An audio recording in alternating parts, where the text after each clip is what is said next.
नमस्कार दोस्तों, आज वैशाख पूर्णिमा के अवसर पर मैं आप सभी के समक्ष श्री सत्यनारायण भगवान की कथा प्रस्तुत कर रही हूँ। आइए शुरू करते हैं। बोलो सत्यनारायण भगवान की जय। एक बार नैमिषारण्य में तपस्या करते हुए शौनकादि ऋषियों ने सूत जी से पूछा कि जिसके करने से मनुष्य मनोवांछित फल प्राप्त कर सकता है, ऐसा व्रत या तप कौन सा है। सूत जी ने कहा कि एक बार श्री नारद जी ने भी श्री विष्णु भगवान से ऐसा ही प्रश्न किया था।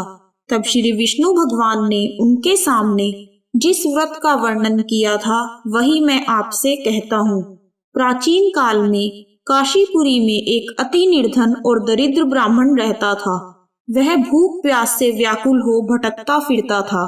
एक दिन उसकी दशा से व्यथित होकर भगवान विष्णु ने बूढ़े ब्राह्मण के रूप में प्रकट होकर उस ब्राह्मण को सत्यनारायण व्रत का विस्तार पूर्वक विधान बतलाया और अंतर्धान हो गए। ब्राह्मण अपने मन में श्री सत्यनारायण व्रत करने का निश्चय करके घर लौट आया और इसी चिंता में उसे रात भर नींद नहीं आई। सवेरा होते ही वह सत्यनारायण भगवान के व्रत का संकल्प करके भिक्षा मांगने के लिए चल दिया। उस दिन उसे थोड़े ही परिश्रम में बहुत अधिक धन धान्य भिक्षा में प्राप्त हुआ। सायंकाल घर पहुंचकर उसने बड़ी श्रद्धा के साथ श्री सत्यनारायण भगवान का विधि पूर्वक पूजन किया। भगवान सत्यदेव की कृपा से वह थोड़े ही दिनों में धनवान हो गया। वह जब तक जीवित रहा तब तक महीने के महीने श्री सत्यनारायण भगवान का व्रत और पूजन करता रहा। यह देह छोड़ने के बाद वह विष्णु लोक को प्राप्त हुआ। सूत जी पुनः बोले कि एक दिन वह ब्राह्मण अपने बंधु बांधवों के साथ बैठे ध्यान मग्न हो श्री सत्यदेव की कथा सुन रहे थे। तभी भूख प्यास से व्याकुल एक लकड़हारा वहां जा पहुंचा। वह भी भूख प्यास से व्याकुल कथा सुनने के लिए बैठ गया। कथा की समाप्ति पर उसने प्रसाद ग्रहण किया और जल पिया। फिर उसने ब्राह्मण से इस कथा के बारे में पूछा और उसने बताया कि यह सत्यनारायण जी का व्रत है जो मनोवांछित फल देने वाला है। पहले मैं बहुत दरिद्र था, इस व्रत के प्रभाव से मुझे यह सब वैभव प्राप्त हुआ है। यह सुनकर लकड़हारा बहुत प्रसन्न हुआ और मन ही मन श्री सत्यनारायण भगवान के व्रत और पूजन का निश्चय करता हुआ लकड़ी बेचने के लिए बाजार की ओर चल पड़ा। उस दिन लकड़हारे को लकड़ियों का दुगना दाम मिला। उन्हीं पैसों से उसने केले, दूध, दही आदि सभी पूजन की सामग्री खरीद ली और घर चला गया। घर पहुंचकर उसने अपने परिवार और पड़ोसियों को बुलाकर विधि पूर्वक सत्यनारायण भगवान का पूजन किया।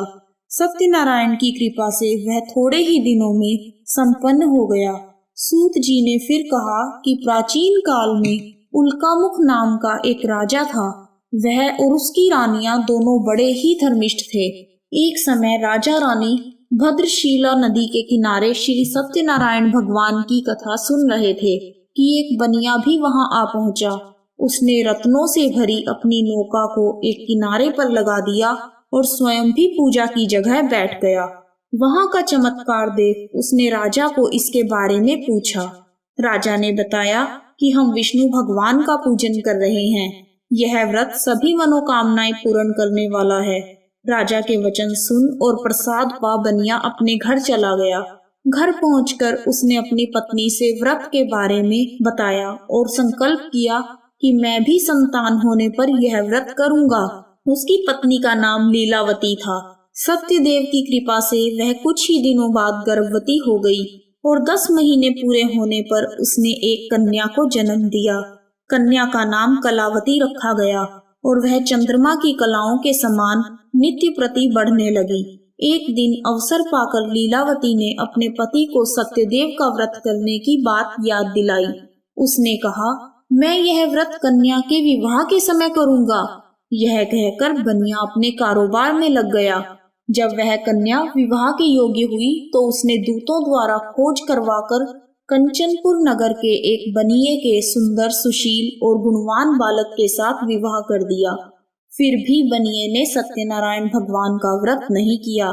इससे श्री सत्यनारायण भगवान अप्रसन्न हो गए। कुछ दिनों बाद बनिया अपने दामाद को साथ लेकर समुद्र के किनारे रत्नसारपुर में व्यापार करने लगा। एक दिन रत्नसारपुर के राजा चंद्रकेतु के खजाने से चोरों ने बहुत सारा धन चुरा लिया। राजा के सिपाही चोरों का पीछा कर रहे थे। चोरों ने जब देखा कि सिपाहियों से बचना कठिन है तो उन्होंने राजकोष से चुराया हुआ धन एक जगह फेंक दिया और स्वयं भाग गए। वहीं बनिए का डेरा था। सिपाही चोरों को ढूंढते हुए उसी जगह पहुंच गए और उन्होंने दोनों बनियों को चोर समझकर पकड़ लिया। राजा ने दोनों को जेल में डालने का आदेश दे दिया और उनका धन कोष में जमा कर दिया। श्री सत्यदेव के कोप से लीलावती और कलावती भी बड़े दुख से जीवन व्यतीत कर रही थी।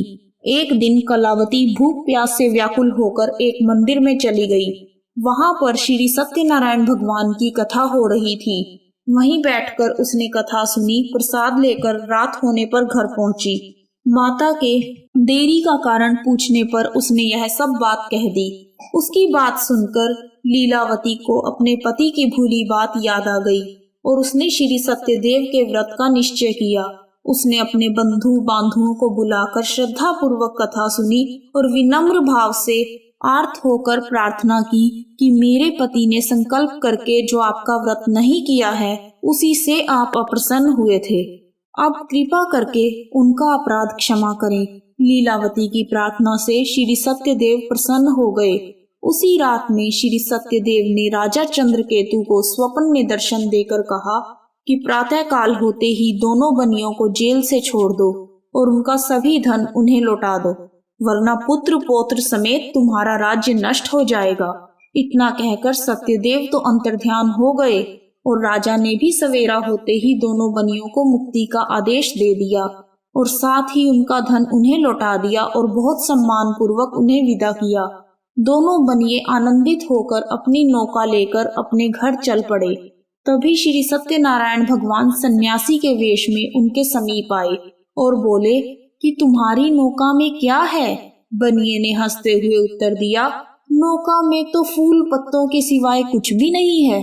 यह सुनकर दंडी स्वामी ने कहा, तुम्हारा वचन सत्य हो। स्वामी के चले जाने पर बनिए ने देखा कि नौका तो हल्की हो गई है। उसे बड़ा कौतूहल हुआ और देखा और बेहोश होकर गिर पड़ा। उसकी नौका में हर जगह फूल पत्ते ही थे। परंतु दामाद ने कहा, इस प्रकार हड़बड़ाने से काम नहीं चलेगा। हमें उन्हीं दंडी स्वामी के पास जाना चाहिए। यह उन्हीं की करामात है। उनसे चलकर प्रार्थना करेंगे तो फिर से वैसा ही हो जाएगा। दामाद की बात मानकर बनिया स्वामी के पास पहुंचा और उनके चरणों में गिर पड़ा और बार बार उनसे क्षमा मांगने लगा। उनकी विनीत प्रार्थना से भगवान ने प्रसन्न होकर उसे इच्छित वरदान दिया और स्वयं उसी जगह से अंतर्ध्यान हो गए। बनियों ने नाव के पास जाकर देखा तो अब वह धन रत्नों से भरपूर थी। तब उन्होंने श्री सत्यदेव भगवान का पूजन किया और कथा सुनी। फिर वह घर की ओर चल दिए। अपने नगर के समीप पहुंचकर बनिए ने लीलावती के पास अपने आने का समाचार भेजा। लीलावती उस समय श्री सत्यनारायण भगवान की कथा सुन रही थी। उसने अपनी पुत्री कलावती से कहा कि तुम्हारे पति और पिता आ गए हैं। मैं उनके स्वागत के लिए चलती हूँ। तुम भी प्रसाद लेकर शीघ्र ही नदी तट पर पहुँच जाना। कलावती प्रसन्नता के कारण इतनी विमुग्ध हो गई कि वह कथा का प्रसाद लेना ही भूल गई और तुरंत ही नदी के तट की ओर दौड़ पड़ी। वह ज्यों ही नदी के किनारे पहुंची, उसके पति समेत नौका जल में डूब गई। यह देख बनिया हाहाकार करके छाती पीटने लगा। लीलावती भी दामाद के शोक में विलाप करने लगी और कलावती अपने पति के खड़ाऊ लेकर सती होने को उद्यत हुई। तभी आकाशवाणी हुई कि हे वणिक, तेरी कन्या सत्यनारायण भगवान के प्रसाद का निरादर करके पति से मिलने के लिए दौड़ी आई है। यदि वह प्रसाद लेकर फिर आएगी तो उसका पति जी उठेगा। यह सुन कलावती घर की ओर दौड़ गई और श्री सत्यनारायण भगवान का प्रसाद लेकर नदी के किनारे आई और क्या देखती है कि उसके पति समेत नौका जल पर तैर रही है। यह देख बनिया भी प्रसन्न हो गया और अपने घर पहुंच गया। वह जब तक जीवित रहा तब तक श्री सत्यदेव भगवान का व्रत करता रहा तथा श्रद्धा पूर्वक कथा को सुनता रहा। इसके पश्चात सूत जी बोले कि एक समय तुंगध्वज राजा शिकार खेलने के लिए वन में गया हुआ था। वहां उसने देखा कि एक बरगद के वृक्ष के नीचे बहुत से गोप ग्वाल इकट्ठे होकर श्री सत्यनारायण भगवान की कथा सुन रहे हैं। राजा ने न तो सत्यनारायण भगवान को नमस्कार किया और न ही पूजन के पास गया। गोपगण राजा को देखकर स्वयं प्रसाद लेकर उसके पास आए और प्रसाद राजा के सामने रख दिया। राजा ने प्रसाद की कुछ परवाह नहीं की और महल की ओर चला गया। राजद्वार पर पहुंचते ही राजा को मालूम हुआ कि उसके पुत्र, पौत्र और धन संपत्ति सब नष्ट हो गए हैं। उसे वन की घटना स्मरण हो आई और उसने विचार किया कि श्री सत्यदेव के प्रसाद का निरादर करने के कारण मुझे यह दुख प्राप्त हुआ है। यह सोचकर राजा पुनः वन में दौड़ा गया और सब गोप ग्वालों के साथ मिलकर श्रद्धा और भक्ति के साथ श्री सत्यदेव भगवान का पूजन करके प्रसाद ग्रहण किया। इसके बाद वह जब घर पर लौट आया तो उसके मृत पुत्र पौत्रादि सभी जी उठे और नष्ट हुई संपत्ति भी ज्यों की त्यों हो गई। तब से राजा जीवन भर समय समय पर श्री सत्यदेव भगवान का पूजन और व्रत करता रहा। जय श्री सत्यनारायण भगवान। इस प्रकार श्री सत्यनारायण भगवान की कथा पूर्ण हुई। कहानी सुनने वालों का भी भला और सुनाने वालों का भी भला। यदि आपको वीडियो पसंद आया है तो कमेंट बॉक्स में जय श्री सत्यनारायण भगवान लिखना ना भूलें। आप सभी का हार्दिक धन्यवाद। हरि बोल हरि बोल हरि हरि बोल। राम बोल राम बोल राम राम बोल।